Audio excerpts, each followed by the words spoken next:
America, you know I love you, right? Thank you for joining me on a brand new episode of Marcus the Interviewer Show. You already know what we do over here. We interview legends and icons every Tuesday and Thursday. So I want you to tell me about your Thursday. I hope you had a good, amazing day. I'm gonna tell you about mine. My day was awesome. So, America, we do have a legend in the building tonight. I like to call him a super legend because he's like a teacher. He's an amazing father. He's an advocate. He is, a person that really goes hard for what he believes in, he's passionate about, and I'm truly blessed and honored to have him on my platform. But before we begin, you already know I gotta hear my theme music. Hey, yo. What's up, peeps? Yo, this is the one, bro. Oh, yeah? What's good? I am telling you, man, that cat Marcus Boyd, you know, the interviewer. Yeah, I know that cat. This is the one, bro. Woo. Okay. Mr. Marcus Boyd, the interviewer. You want the scoop, he gon' give it to you. No matter the conversation, he's already prepared to go and get into it with you. If you want somebody that's willing to listen with positive information for the vision, then all you gotta do is give him a call or catch him on his Instagram, that's all, and he gon' get with you like ASAP. They gon' tell you where the place at, and he gon' give you every single thing you need in order for him to like make that dream happen for you. You believe in it, do what you do. Competition is secret the flu, so if I was you, I would just jump on the plane, cause he coming through. Yo, it's Marcus Boyd, the interviewer. Some people call him a connoisseur. If you ain't never had it, you about to get it, cause Marcus is about to give it to you. Marcus Boyd, the interviewer. The conversation kingpin is the ruler. You'll never find an interviewer that's cooler than leave you feeling like he already knew you. It's Marcus Boyd, the interviewer. Call him a connoisseur. If you ain't never had it, you about to get it, cause Marcus is about to give it to you. It's Marcus Boyd, the interviewer. Conversation kingpin is the ruler. Woo! Woo! Okay, thank you to the minister in Atlanta, Georgia for doing that. Yeah, the interviewer. Woo! That's So, awesome. America, we have the one, the only Mr. Rob Innis with us tonight. How you doing, Mr. Rob? I am blessed. I am blessed. How are you, sir? I'm good. I'm Yeah. good. I'm good. So let's begin with how did it get started? How did you become Oklahoma's super legend? Where are you from? Your family? You got any siblings? All that good stuff. Awesome, man. Hey, thank you so much. I definitely want to appreciate the opportunity to come on here, man. Like, obviously, it's you're doing things, man. You're doing some big things. Like, I have been following for quite some time. My length of time, as far as understanding when it started, is not the best, but like I long enough to know that I've seen you do many different things. Like, not just like stepping in on other people's interviews, but actually like events, like not just like locally around you, but like everywhere, dude. And like you're so involved in everything, which makes perfect sense if we're gonna get on the topic of autism, because special interest is what we're all about, brother. You know what I mean? So like, man, thank you again. Thank you so much. I think it's awesome. I love your content. I love your stuff. So about me. Oklahoma City is my first year. First year is in the books. I came here as a new start with my family. We are from Texas, and Texas whole lives, man. I'm 43 years old. I could say 42 of those were spent in Texas. So it's definitely different. It's definitely a big change, but the biggest reason why we moved is what continues to be the number one priority is just our family, making sure that we have the opportunities available to our kids, that they need, that they need.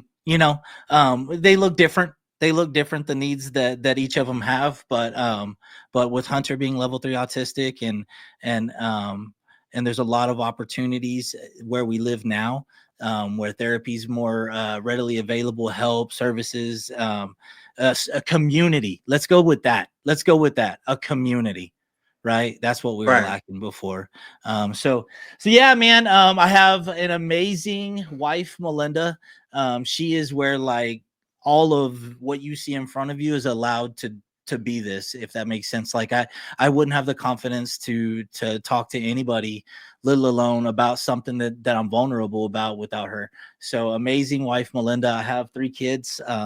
Micah is 18 and he's awesome. He's in technical college right now trying to get a skill, and I'm all about it. I have my daughter Madison that's 14. She's going to be a sophomore. Super excited about that, starting a new school. And my youngest, Hunter, And he will be starting 7th grade at Yukon Middle School. Really excited about that. So, yeah, that's us, man. That's us. Well, I mean, you know, it takes the Incredibles to be raising some incredible children. You know what I'm saying? So, you know, I definitely want to give a major shout out in case she sees this on the playback. Definitely want to give a major shout out to your wife because you know we have to understand, ladies and gentlemen in America, that you know us men we are not built. We don't build this ark by ourselves, and you know when you have an amazing partner, you know, you got to get them their flowers and let them continuously to smell them. Love that. So, you know, definitely major shout out to your wife and to your other children. And, you know, you are raising a superstar, a celebrity in your household. I promise I see Hunter everywhere. You understand what I'm saying? I promise. Hunter is everywhere. Everybody in his city, y'all need to, if you not tapped in, go ahead and tap in and get clocked in with Hunter because I'm trying to tell you, he's about to be the next mayor. So what? Okay, let's talk about the teaching profession because again, you wear so many hats. So I don't know which one to begin with first. So let's talk about what got you passionate about teaching. Absolutely. So, um, man, I can sit there and talk for hours about teaching, right? I've spent the majority of my life chasing something that I feel like I was never going to get. And then that was just validation, right? So I could talk a lot about teaching and math and success and all that kind of stuff and numbers and what that looks like as far as improvement with kids. And man, I like, let me ask you this question. Do you feel like that we all have like a purpose? I guess. Well, first of all, I mean, I like when guests ask me questions. Yeah. You the first one. You the first one. Yeah. So, I think everybody has a purpose. Not gonna lie to you, Mr. Rob. For a Yeah. long time, being nonverbal, I didn't believe in a purpose, destiny, or legacy. Okay, understand the words how I just put them. I did not believe in a purpose, destiny, or legacy. You understand what I'm saying? Oh yeah. Because I felt like why would God purposely understand what I'm about to say? Why would God purposely put me here unable to speak? Why would God make it my destiny to be in the family that I was involved with and born into? And why would God allow my legacy to be messed up as it was in my eyesight? That's that's very well said. That's very well said. I've watched your interviews. I've watched one of them that comes to mind where you really went into depth on that. And it was very powerful. It's extremely powerful. So I'll say this, like I know God has a purpose for me. I know he has a purpose for me because uh it wasn't always easy. You know what I mean? It Yeah, wasn't always easy, you know. And man, I'm gonna get emotional. I'm just gonna let you know that's what I do. And before I get into it, like I want to say something real quick that I picked up on that helped me so much. And somebody made something so clear to me, and it was on another podcast interview when they talk about trauma, right? right. I'm a visual learner. I'm a kinesthetic learner. Sorry, I'm getting passionate now. You can tell. I need somebody to make it real for me. So like I needed trauma to be explained to me other than a definition that I can read in a book or a social media post. And he Right. said something that made so much sense. Trauma is just an unhealed wound, you know? You know, Like, I think everybody goes through their own yeah, trauma. Okay, yeah, no, I agree. So it's like I like to be funny with my stuff, Mister Oh, Rob. So absolutely. it's like you ever been to a shoe store as a child? Your mom get the shoe salesman. You get a little metal machine to measure your feet, seven and Oh a half, yeah, oh 8, yeah, yeah. nine I and a got half, you. whatever. So I think that trauma is a drunk salesman putting you in the wrong pair of shoes. The thing is, what we got to do is not only take off the shoes, but find our correct size. Mhm. Yeah, no, So, absolutely. I love that. I love the way you said that. So like absolutely. And I guess I'm gonna take that to where I was talking about. So like an unhealed wound. Like it's like the shoe that doesn't fit. You keep shoving that shoe on every single day, it's not gonna help it fit. Okay, you're gonna get what? Are you gonna try different things? You get some butter, you get some WD-40. That's gonna help. It still don't fit. But if you find a way to heal that wound and stop picking at it and thinking it's gonna heal some magical way, and then once it heals, then you find like something, like you find your way of like to me making peace with it. It's not Right. about like me wanting to hurt somebody that hurt me. And for a lot of my life, that's what it was about. You know what I mean? That's what it was about, because there's plenty of people out there to hurt you. But the thing is, I can say that knowing that that was me, and that's not who I am now. And all this to say, like, I know that God's purpose for me was to be a teacher. It took me a long time to accept that, coming from a family where my mom was a superintendent. She was my principal in high school. I wouldn't have graduated. Wow. Yeah, I wouldn't have graduated high school if it wasn't for my mom. And if anybody questions that, just go to Facebook and find anybody I went to school with and ask them. Um, I failed English every single year. And when I say failed it, somehow magically I got a 70. You know what I mean? Somehow Hmm. magically I got a 70 and I moved Right. on to the next year. My senior year, I failed English again, and my mom had to basically convince a teacher that only teaches honors to squeeze me in her honors class and basically do a favor, if like, do a favor to her to say, get my son to pass, something that like she wouldn't have done that for another student. You know what I mean? I'm not sitting there trying to like make my mom look anywhere, nothing like that. I'm just trying to come from a place of like it's I there it took a long time for me to realize that Hmm. what I was good at, it's okay for it to be something that somebody else is good at that maybe I'm trying to not be exactly like. You know what I mean? So my mom was a principal and a superintendent, not the best. My sister is a diagnostician. Amazing work that those people do. I think that you and I definitely have experience in that. You catch them early, you can get resources out there that are available to help communication and build. And the earlier that you can do things to make yourself aware to help somebody, the better. I don't think that matters if we're talking about autism, or we're Right. talking about ADHD, if we're talking about trauma, sexual abuse, or anything like that, right? I think Hmm. the earlier you catch them, it's just gonna better benefit them. Um, so all that to say that I was really bad at school. My mom was in education. My sister was in education. My dad at some point was in education.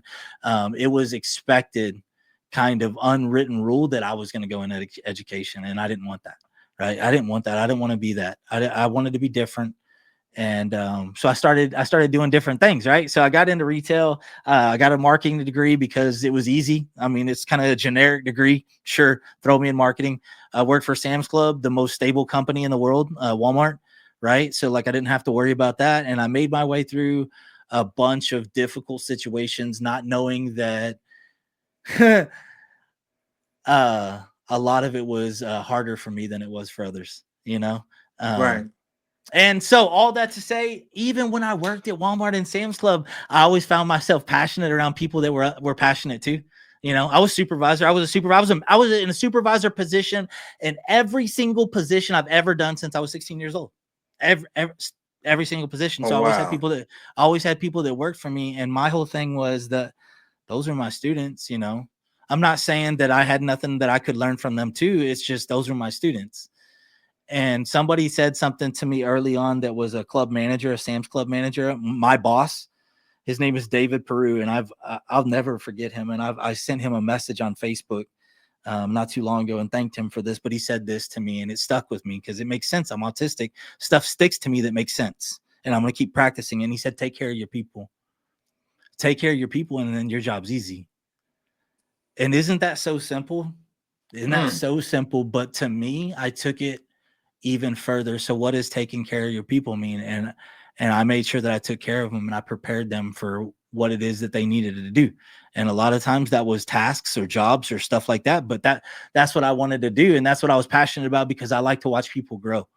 And that's where it all kind of like it gets back into like where it leads me today is I like to feel good when people grow. Mm. Powerful. Powerful. So what grade do you teach, Mr. Rob? I teach. This is going to be my first year teaching 3 grade levels all at the same time. So I'm teaching 6th, 7th, and 8th grade special education math. Yep. Woo! Woo! So, okay, so how is it for you? What is the challenging part? Because you have autism yourself. So, and you are a father to a young man who has autism. So, and let me go ahead and give you a hand clap right now because listen, okay, we autistic fathers don't get enough praise and they don't get their flowers as though the mothers who are raising children who has autism. Again, definitely want to give your wife her flowers, but you deserve your flowers, sir. You understand what I'm saying? So, how is it, raising Hunter and having autism yourself? All right, so I'm gonna try to keep this to 5 minutes or less, and my goal is to make you cry, and I'm sorry for it, but also I think it's beautiful. Um, so I'm late diagnosed. I was diagnosed when I was 40. I've been working on my unmasking journey and discovering emotions for the first time in my life for the past 3 years, and it's a very difficult process, but it's something that I wholeheartedly believe in. So I'll say this.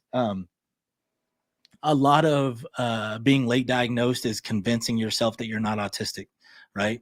Because there's plenty of people out there that'll do it for you. So you need to. So I tried to convince myself that I wasn't, and for so long until and finally it hit when something I was doing brought back a memory.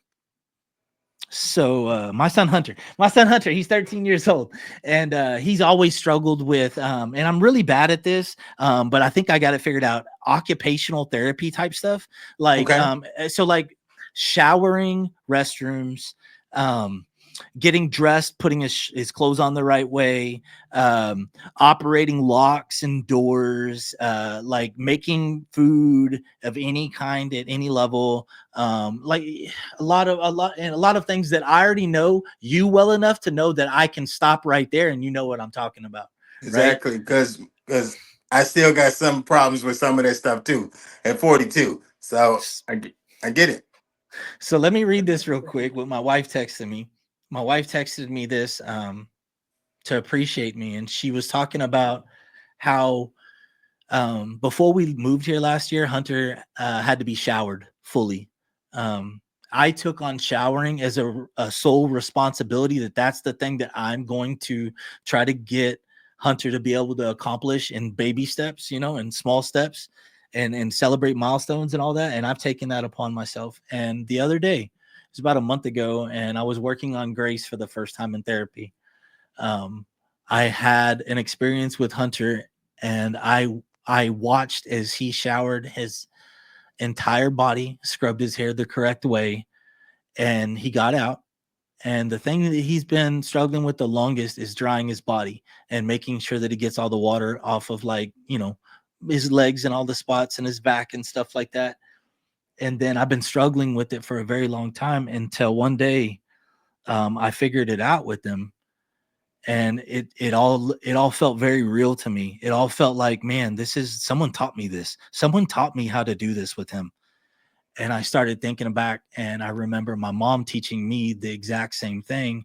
And the thing with my memory is, because I have some memory loss from when I was younger, I got hit in the head, but I remembered what the room looked like where she taught me to dry my body. I remember the smell of the soap that we used.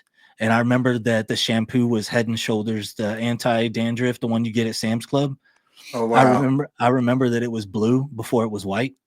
It was blue and it would leave residue, right? So I remember all that. And I'm only telling you this for one reason. I, as a child, only lived in 2 towns. I lived in Arlington, Texas, Dallas Fort Worth area, and I lived in Hillsboro, Texas. I lived in Hillsboro, Texas. I first started there my 6th grade year.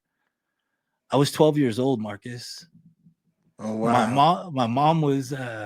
I already hit puberty. I hit puberty. My mom was in the bathroom and she was showing me these tricks on how to dry your body with the towel, and I showed those same tricks to Hunter, and it's very validating for me knowing that I could do that for Hunter, but also very validating for me that person that taught me that is the same person that invalidates my diagnosis now. Mm. Well, I'm so sorry to hear that. You know, you are not alone. There's a village and there's a community that supports you, whether you got diagnosed at 10 like myself Yeah. or you got diagnosed at 40. Doesn't really matter the age of when you got diagnosed.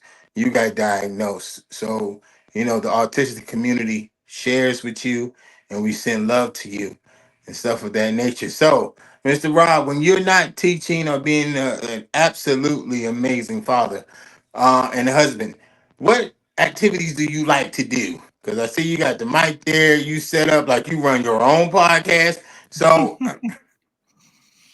Man, all of this is just a dream, man. That's it.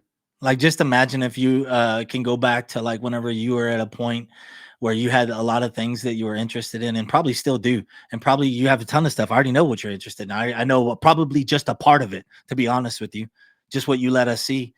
This is me, man. This is my childhood, man. We were fortunate enough to buy a house before this, very inexpensive, and we put a lot of sweat equity into it, and the market was good when we sold it, and we were able to get into a house and have a little bit extra spending money for me to be able to build this. And this is just a place, but like what got me to this point is when I first started teaching, and if if you've ever had a friend or someone that you know that's a teacher and they're passionate about their classroom, that's me, man. All my classrooms, I post them online. I don't really care if people see them, but just to know that they look a lot like this. If I oh, don't, you're a classroom decorator. Okay, yeah, well, I know some people like you. I my do. my my thing is I want it to be somewhere I want to be. That's it. That's it. I want it to be somewhere I want to be, and at the same time, that's gonna be where the kids want to be. You know what I mean? And that's the same thing. I want to be in here. If I just wanted an office, I'd paint the walls black and have basic shag carpet and have a rolling chair and a desk. But I don't want that. I want to be somewhere where in this environment, if I'm talking to someone like you or anybody, where I'm playing a video game or doing a podcast, I want to be in the best state of mind to be able to be myself. Speaking of video games, so that I'm a video game head. I'm a video game head. I love Xbox and Nintendo Switch. I just got the 40,000 retro games. So what video games do you love to play? And is it a family affair with the wife and kids? Definitely not a family affair. Madison is probably the only other one that plays like true video games. Like she plays Minecraft. Hunter, he's content with maybe Subway Surfers, maybe, but if he sees you watching him, he's gonna flip off of and go to a YouTube video and stuff. So like as far as gaming and any level of consistency is definitely like a single thing. Games like I have a list of favorite games. I have a list of favorite movies. My favorite video game of all time is Fallout 4. Crazy thing is I don't play it that often, and it's one of those things that I put so much time into it when I was younger, and when it first came out, that it's like I don't want to ruin it. You know what I mean? Like Right. I love it so much, I don't want to ruin it by just keep doing it. But the game that I play all the time now is Fortnite, and the main reason why I do that is because it's the most popular video game in the world as far as like that genre. And if I'm gonna connect with anybody while having fun, that's the best opportunity I can do it with. Okay, I'm not a Fortnite head. I'm an Assassin's Creed head. I So love it too. There's not a I'm game an, you could say that I don't know about, brother. So I'm I'm with an you. Assassin's Creed, like a whole junkie over Assassin's Creed. I don't care what, whether Absolutely. they're in the boat, Shadow Creed. I don't really Yeah. care. Like, but so what is next for you, Mr. Rob? You got your hands in a lot of stuff. You gonna run for mayor? You governor now? Like, Man, that's politics is never going to be for me. If I have to explain why I'm doing something, it's to the point that I feel like I'm exhausting what the reason why I signed up to do it in the first place, then that's not what I want to do, man. My big thing is I want to be of service. I don't really know what that looks like 5 years from now. I know what it looks like this, I know what it looks like today. I know who I want to do it for. And that's my biggest thing is I just want to make sure that I'm putting myself in a position where the outcomes that I'm looking for are going to be there. You know what I mean? Like as an example, I used to focus on negative stuff all the time. I used to surround myself with Googling Trump, Googling Doge, Googling autism research and all this kind of stuff. And the thing that I found out the most was so simple is whatever you like, whatever you're looking for, you're going to find. Mm. Whatever you're looking for, you're going to find. If you want to find out something bad about Trump, it's there. You're going to find it. So if I spend all my time just looking for the stuff that is not what I'm looking to find or not what I'm wanting to see, then that's nothing's going to change. And I'll be honest with you, I don't have a lot of faith in politicians. So Me um, neither. And Mr. Rob, and if people want to Google Marcus Leonardo Boyd or whatever and say, oh, well, people said this or whatever, Marcus just made a movie out of it. yeah, Won an absolutely, international film award from it. So absolutely. I will put my own dirt out there. I don't Yep. need nobody help to do that. You know what I'm saying? But let me ask you. You are an autistic individual and an autistic father. Do you have any advice for those who are fathers with an autistic or special needs child, and for those who have autism? Because again, you coming in this twofold. You understand what I'm saying? So, Absolutely. The first thing I would say is this. I mean, I think there's a lot of different ways to say it, but like throw away your pride. That's the first thing I would say. And that's the one thing that I needed someone to tell me. Um, and I would say that throw away your pride and understand this. It's not their fault what happened to you. mm, You know what I mean? Like it's like you can have your experiences and stuff like that, and you can learn from them and all that kind of stuff. But it's not someone else's fault on something that they had nothing to do with. Like, and then the other thing is, and this is probably hard to hear, and it doesn't mean that I give up, and it doesn't mean that I don't fight for what I believe is right for myself. But um, I my his I focus on him first and me second. I feel that I feel like I've had my chance to be a kid. I had my chance to have a parent there for me. I had my chance to be to I had those opportunities, and it doesn't mean that doesn't mean that I don't get that same grace. It just means that whenever it comes to my kid and when it comes to Hunter, he needs me to be the person that I needed. And I can't mm, be that person if I'm focused on what I didn't get. mm. Ooh, Lord America. I'm trying to tell you, I don't really get emotional with these type of interviews, but I'm starting to get emotional. Listen, Mr. Rob America is a prime example. He's a walking role model. He's a walking, living legend. Okay, and I really say that people need to have his same type of attitude. So again, Mr. Rob, it's been a blessing to have you on this Thank you platform. so much. We definitely gonna do another interview or whatnot. Next time we can have the wife and kids. You understand what I'm Ah, saying? So to you and your amazing family, I wish nothing but success and blessings to you. And I'm always here for any advice, upliftment, and encouragement.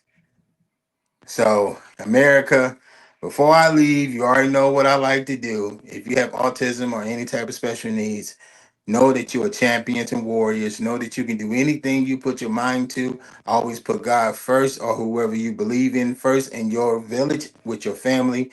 And do not allow a no or a diagnosis to stop you from touching your greatness. Until next time, America. awesome, man. Thanks. You're welcome.